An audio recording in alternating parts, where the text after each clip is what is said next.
All right, well, you can see Gearstar Performance Transmissions. That box is really nice to get it out. Here it is. Let's see. So there's the 4L60. Come with some papers and some other stuff. I don't even know.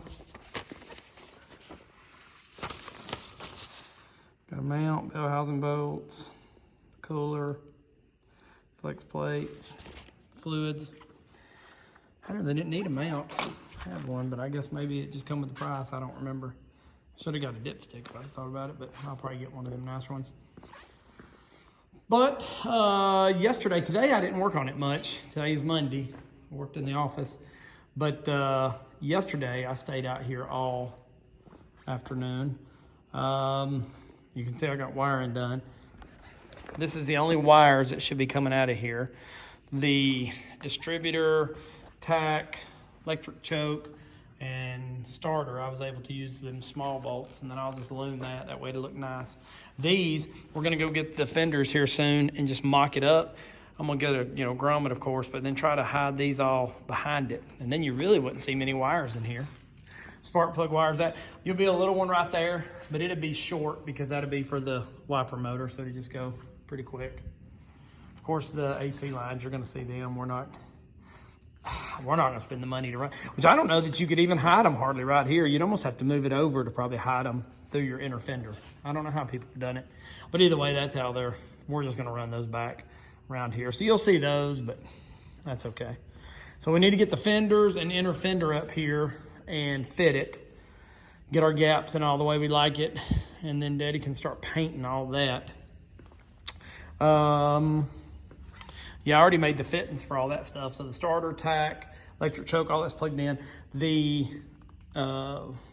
headlights basically comes with a kit, headlights and the parking lamps and all that. So I've just got to figure out the length to cut them.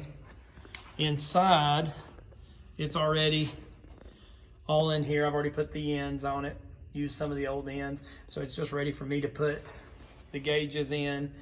And I've already ran a couple of the vents for the vintage air, if you can see it. There you go. So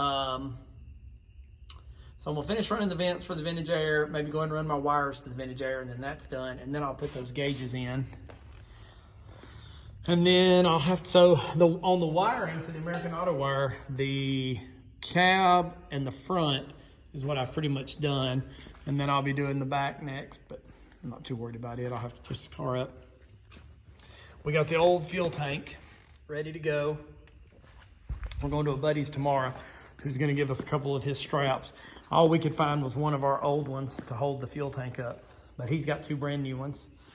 Yeah, I can't think of, like I said yesterday, other than me doing the wiring, then Daddy was just doing miscellaneous stuff. Fixing the shifter linkage and all that for the manual. Because it was real close to the headers, but I think we rigged it up enough to where now it's pretty far away. So I don't know.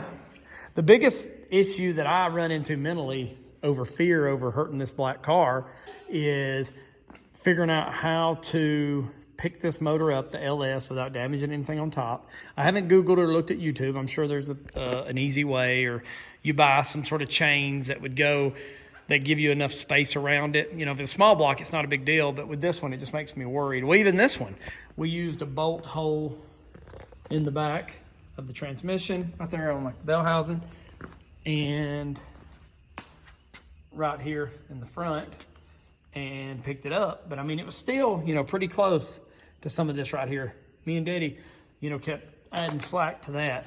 But when we pulled it out over there, he didn't have as much slack.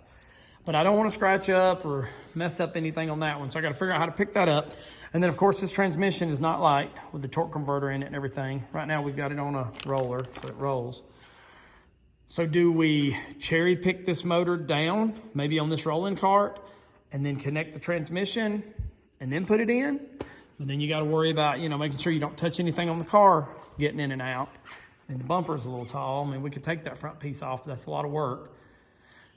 Definitely need more me and Daddy. Get a couple people out here to help us with that. So even if we have to push down, you know, on the back or lift up on the back of the transmission, or do we just put the motor in and then pull the car over to the lift and maybe get us a tall transmission jack or something, or see if I can't find one to borrow or something and put it in that way.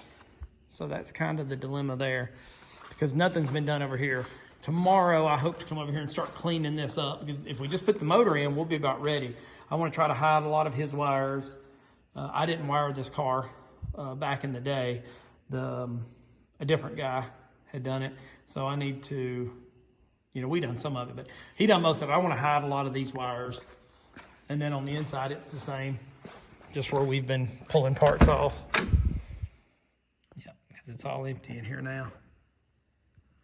Because everything went over to the white car.